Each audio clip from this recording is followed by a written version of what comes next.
মুসিবত সাধারণ মানুষের মুসিবত কোথা থেকে আসে?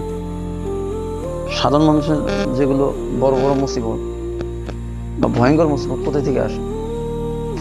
আল্লাহ তাআলা কোরআন কারীমের ভিতরে বলছে, আল্লাহ তাআলা কোরআন কারীমের ভিতরে বলেছেন যে বান্দা যখন অতিরিক্ত বেহাত বহুত বড় গুনাহ করে, তো গুনার কারণে সেই মুসিবতটা বান্দার কাছে চেপে আসে। সেই গুনার কারণে বান্দার কাছে মুসিবত চেপে আসে।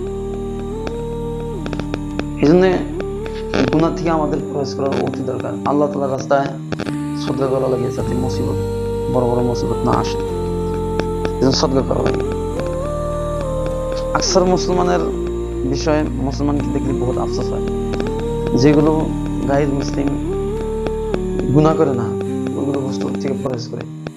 আর ওইগুলো বস্তুর ভিতরে মুসলমান জাহেরে আড্ডা মারে, যেরকম ভাবে নাচ গানা, গায়ের মুসলিমের পূজার ভিতরে মুসলমান যা আড্ডা মারে। গায়ের মুসলিমে আমাদের ঈদ বা আমাদের যে কোনো উৎসবে আসে না, কিন্তু মুসলমানে গায়ের মুসলিমের উৎসবে জাহেরা ওখানে হাঙ্গামা আছে, বুঝছেন?